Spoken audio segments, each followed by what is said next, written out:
महाभारत भाग 11. द्रोणांनी द्रुपदाला जीवदान दिलं, पण एका क्षत्रियाला शत्रूपासून मिळालेलं जीवदान हा फार मोठा अपमान असतो. त्या आगीमध्ये द्रुपद हा जळत होता, अत्यंत जळत होता. त्याला ते मिळालेलं जीवदान याच्यापेक्षा त्याला मृत्यू दिला असता तर परवडला असता असं वाटत होतं.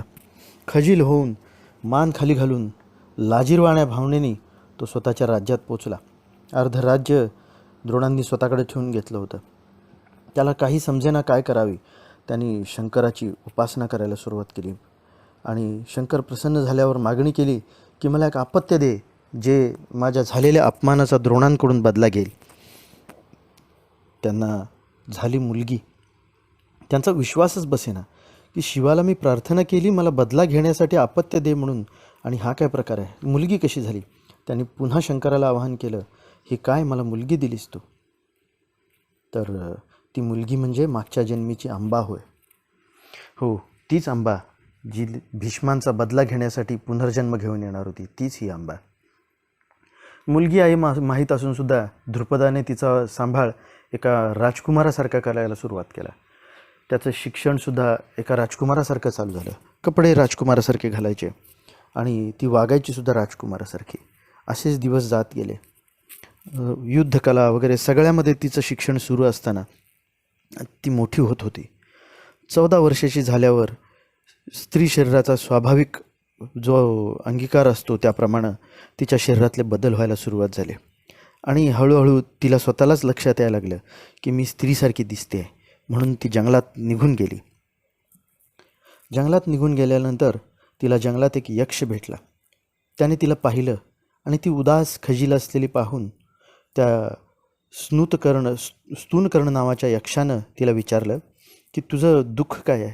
तर तिने अंबानी तिचं दुःख सांगितलं की मला एक राजकुमार व्हायचं होतं, पण मी अशी स्त्री म्हणून जन्माला आले.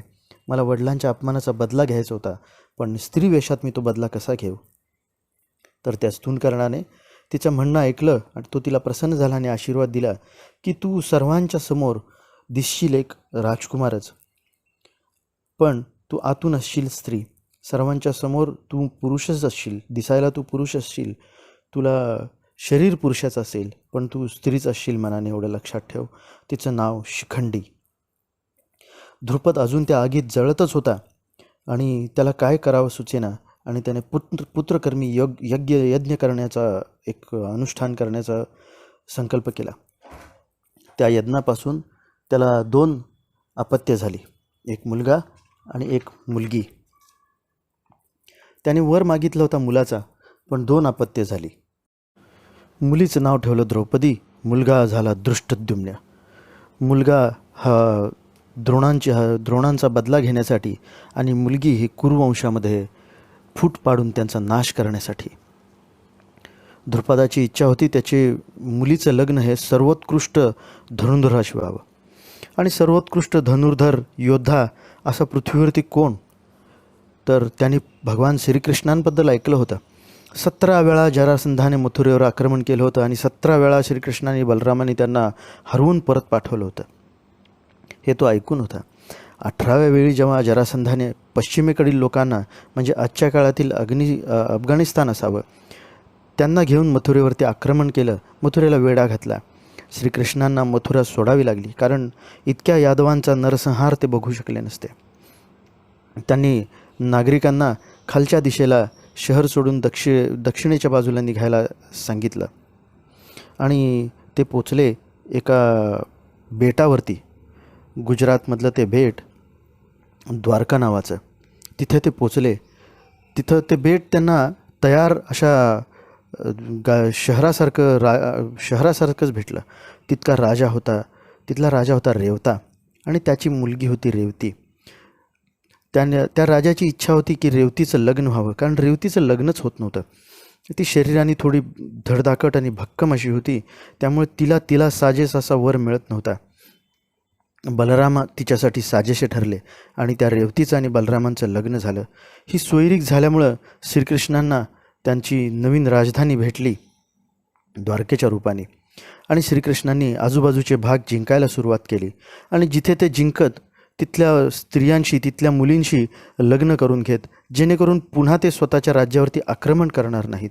द्रुपदाला कृष्णाचा हा पराक्रम माहिती होता आणि त्यांनी श्रीकृष्णाला विनंती केली की तुम्हीच माझे जावई व्हा. इतक्या स्त्रियांशी लग्न केलात तर आणखीन एका स्त्रीशी लग्न करा, तर आणि माझे जर जावई झालात तर माझे राज्यसुद्धा तुमचेच होईल आणि तुमची यादव सेना माझी होईल आणि आपण पूर्ण आपलं स्वराज्य हे मोठ्या चांगल्या पद्धतीने चालू. श्रीकृष्णाने मोठ्या चतुराईने नकार दिला, कारण ते भगवान श्रीकृष्ण होते.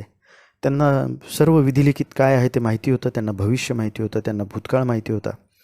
त्यांनी नकार दिला आणि त्यांनी द्रुपदाला सांगितलं की मी यादव कुळातला, मी एक गोपाल, तर माझ्याशी तुम्ही तुमच्या राजकुमारीचं लग्न कसं करू शकता? तुम्ही क्षत्रिय आहात. वास्तविक पाहता श्रीकृष्णांनी बऱ्याच क्षत्रिय राजकुमारांशी लग्न केलं होतं, पण त्यांना द्रौपदीशी लग्न करायचं नव्हतं. द्रौपदीचं वर्णन अतिसुंदर स्त्री असं जर केलं गेलं तर त्यात काही वावगं ठरणार नाही. अतिशय सुंदर अशी सावळ्या वर्णाची स्त्री आणि तिच्यासाठी युद्ध आणि वाद होणं हे स्वाभाविकच होतं. श्रीकृष्ण ते जाणून होते आणि विधिलिखित काय आहे ते जाणत होते, त्यामुळे त्यांनी नकार दिला. द्रुपद म्हणाला, मला कोणी असा योद्धा तरी द्रौपदीसाठी सुचवा जो मला दिसतच नाही आहे, की जो द्रौपदीशी लग्न करेल आणि तिच्यासाठी स्थळ म्हणून मला पाहणे योग्य होईल. तर भगवान श्रीकृष्ण म्हणाले की द्रौपदी इतकी सुंदर आहे, इतकी सुशील आहे, तिला इतकं ज्ञान आहे, तिला सगळं समजतं आणि आपण तिला तिचा वर निवडण्यासाठी स्वयंवर योजावा. तुम्ही तिच्याशी वर शोधणं हे मला असं वाटतं की काहीतरी चुकीचं ठरेल, काहीतरी वावगं ठरेल. तर द्रौपदीने तिचा वर स्वतः निवडावा असं मला वाटतं. आणि द्रुपदाला ती गोष्ट पटली आणि त्यांनी एक स्वयंवर असा योजण्याचा ठरवला. स्वयंवराचे बरेच प्रकार असतात. क्षत्रियाला साजेचा स्वयंवर आपण कसा करावा याच्या त्यांनी बऱ्याच ऋषीमुनींशी चर्चा केली, बऱ्याच योद्ध्यांशी चर्चा केली, स्वतःच्या घरच्यांची चर्चा केली आणि सांदीपनी ऋषींनी सुचवलेलं मत्स्य यंत्र बनवून त्याचा चक्षुभेद करणं हे जे त्यांना वाटलं, ते असं वाटलं की माझं जे स्वप्न आहे की पृथ्वीवरचा सर्वात चांगला धनुर्धर माझा जावई व्हावा, ह्याच्यासाठी ह्या प्रकारचं आपण स्वयंवर करणं मला योग्य वाटतं. अर्थातच तो भेदला तरीसुद्धा त्याच्याबरोबर त्या योद्ध्याबरोबर लग्न करावं का नाही करावं हा प्रश्न पूर्णतः द्रौपदीच्याच हातात असणार होता. पण द्रुपदाला असं पाहिजे होतं की सर्वोत्कृष्ट धनुर्धर माझा जावई व्हावा आणि त्याच्यासाठी त्यांनी सांदीपनी ऋषींच्या सांगण्याप्रमाणे एक यंत्र बनवलं. ते यंत्र असं होतं की छताला फिरतं चक्र होतं, तळामध्ये खाली एक मोठ्या विहिरीसारखा भाग बनवून किंवा एखादं मोठं असं आपण काईल मिळवू त्याच्यामध्ये तेल ठेवलं होतं आणि त्या तेलात बघून धनुष्याची प्रत्यंचा बांधून त्या मत्स्याचा डोळा भेद करणं असा तो स्वयंवर होता. द्रुपद तयार होता, कारण द्रुपदाचा उद्देश हा कुरुवंशाचा विनाश होता आणि सर्वोत्कृष्ट धनुर्धर असल्याशिवाय ते होणं शक्यच नव्हतं. स्वयंवराचा दिवस आला. आता स्वयंवरासाठी येणार कोण? तर संपूर्ण देशातील राजे, महाराजे, युवराज, योद्धे सर्वजण तयार झाले. क्षत्रिय सगळीकडं ब्राह्मणांना बोलवलं. पूर्ण नगरी त्यांनी सजवली आणि द्रौपदीच्या स्वयंवराची तयारी केली. मध्ये राजवाड्यामध्ये एक असा खास महाल बनवला, खास दरबार बनवला. त्या दरबारामध्ये ते यंत्र बसवण्यात आलं होतं आणि धृष्टद्युम्न द्रौपदीला घेऊन येणार होता. भगवान श्रीकृष्णांना, बलरामांना आमंत्रण देण्यात आलं होतं. 100 कौरव, कर्ण हे सर्व येणार होते. पांडव तर जिवंत नाही आहेत हे त्यांना माहिती होतं आणि अशा पद्धतीने द्रौपदीच्या स्वयंवराची तयारी सुरू झाली. धृष्टद्युम्न द्रौपदीला राजमहालामध्ये घेऊन आला, त्या दरबारामध्ये घेऊन आला. तो तिचा हात धरून घेऊन आला. हातामध्ये वरमाला घेऊन द्रौपदी एका बाजूला बसली होती, एका बाजूला श्रीकृष्ण बलराम बसले होते, मध्ये स्वतः राजा धृष्टद्युम्न आणि त्यांच्या पायाच्या जवळ त्याचा राजा द्रुपद आणि पायाजवळ त्यांचा भाऊ, त्यांचा पुत्र म्हणजे द्रौपदीचा भाऊ धृष्टद्युम्न बसला होता. आणि अशा पद्धतीने एक एक राजा येऊन त्या धनुष्याची प्रत्यंचा बांधून तो मत्स्यभेद करणं असा तो कार्यक्रम सुरुवात करण्याचे आदेश देण्यात आले. नगारे वाजले आणि तो कार्यक्रम सुरू झाला. कित्येक मोठे मोठे राजे आले. त्यांनी ते धनुष्याला प्रत्यंचा बांधायला गेले आणि धनुष्य उचलणंच बऱ्याच जणांना जमलं नाही. बऱ्याच जणांनी धनुष्याची प्रत्यंच्या बांध जमलं नाही. बरेच जण खालीच पडले. कौरवांपैकी कोणालाच जमलं नाही. दुर्योधनाला सुद्धा ते जमलं नाही. दुर्योधन तर खालीच पडला. दुःशासनाचा तर प्रश्नच येत नाही. तोही हे काम करू शकला नाही. सर्वजण हरून झाल्यानंतर शेवटी मजल दरमजल करीत एक एक राजा ह्या स्वयंवरामध्ये पराजित होत गेला आणि शेवटी कर्ण उठला. कर्ण उठल्यावर श्रीकृष्णांनी त्याच्याकडे पाहिलं. त्यांनी द्रौपदीकडे पाहिलं आणि मान खालीच घातली. द्रौपदीच्या लक्षात आलं की आपल्याला भगवान काहीतरी इशारा देत आहेत, हे आपण समजलं पाहिजे.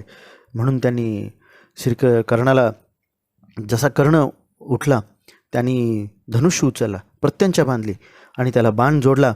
इतक्यात द्रौपदी उठली आणि ती म्हणाली, नाहम वराय मी सुतम, मी सुताशी लग्न करणार नाही. तिचे हे अनपेक्षित उद्गार ऐकून कर्ण चकित झाला.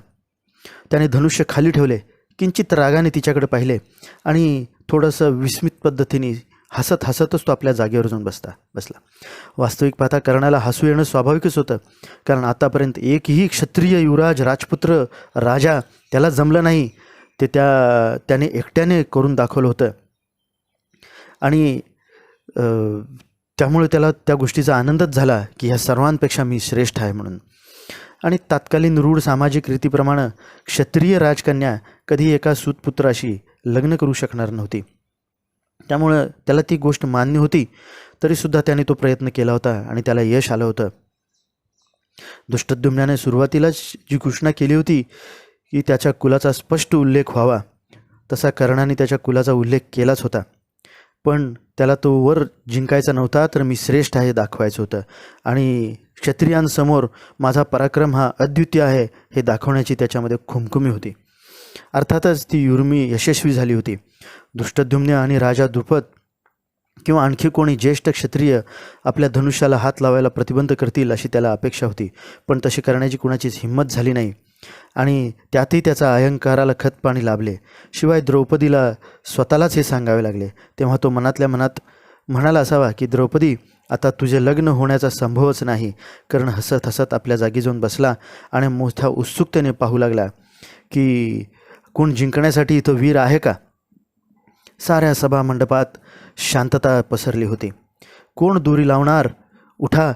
दुर्योधन झाला, शिशुपाल झाला, जयद्रथ झाला, जरासंध झाला, नामवंत वीर पडले आणि त्यांची फजिती झाली होती. राजा द्रुपद म्हणाला, उठा क्षत्रिय वीरांनो, उठा. हा आम्ही लावलेला पण तुमचे सामर्थ्य जगाला दाखवला देणारा असा हा स्वयंवर आहे. मी तुम्हाला सुवर्ण संधी देतो. उठा, चला, घ्या तो धनुष्य आणि लावा त्याला त्याची प्रत्यंचा. राजा तळमळीने बोलत होता आणि कोणी आता उठायला तयार नव्हते. पुढे काय झालं आपण उद्याच्या भागात बघूया. श्रीकृष्णार्पणमस्तु. शुभम भवतु, शुभम भवतु, शुभम भवतु. जय श्रीराम, जय शिवराय.